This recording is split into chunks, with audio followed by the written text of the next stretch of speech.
வணக்கம். நான் வாசோட அப்பா அம்மா. சரி, இப்போ என்ன அதுக்கு? என் பையனை பத்தி நானே சொல்லக்கூடாது.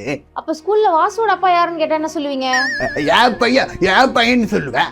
இப்போ மட்டும் சொல்றீங்க? என் பையன் தங்கம்மா. என்ன குடிப்பான், தம் அடிப்பான், ஆயங்குடி. இருற பேசிக்கிட்டு இருக்க, போடா அந்த பக்கம். வந்துட்டானே உங்க பையன். என்ன பண்றான் தெரியுமா? டெய்லி லவ்வ சொல்லி என்ன டார்ச்சர் பண்றான். நீ பெரிய மனுஷன் தானே, நீ சொல்லக்கூடாது? அவன் சொல்லும் போதே டார்ச்சர்ன்ற, நானும் லவ் சொன்னா இன்னும் டார்ச்சர் ஆயிடாது. உன் பையன் இன்டர்வியூல 5 மார்க் கம்மியா எடுத்தான். நான் தான் பாவப்பட்டு 5 மார்க் போட்டேன். அதுக்கு நல்லா காட்டுறீங்கடா அப்பனும் பையனும் விசுவாசத்தை. ரொம்ப நன்றிப்பா. ஆனா செக்யூரிட்டி வேலைக்கு எதுக்கு 5 மார்க்? அப்பா போதுப்பா, முடிச்சிடலாம். இருடா, எப்படியும் இந்த சீன் முடிஞ்ச உடனே என்ன முடிக்க போறீங்க? எனக்கு கொஞ்சம் பேச விடுடா. ஐயோ, என்ன தனியா தான் விடுங்களா. Leave it. Thank you madam. ஏன் ஊர்ல சித்தி பொண்ணுக்கு காது குத்து மேடம். எங்க லீவ் தர மாட்டீங்களா பயந்துட்டேன். அதான் நீங்களே இப்ப லீவ் எடுத்துன்னு சொல்லிட்டீங்களே.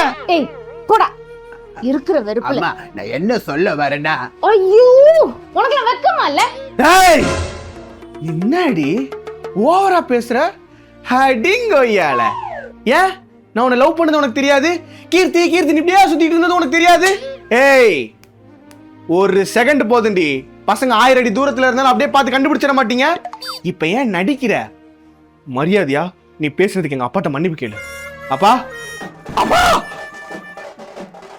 ஆடா பாவி, உங்க அப்பாக்கு ஆல்ரெடி ஹார்ட் அட்டாக். இப்படி கத்தியா சாவசியடா. ஆஸ்திரேலியால இருந்து அத்தை மெயில் போட்டிருக்காங்க. அது அத்தை இதோ வந்துட்டேன்.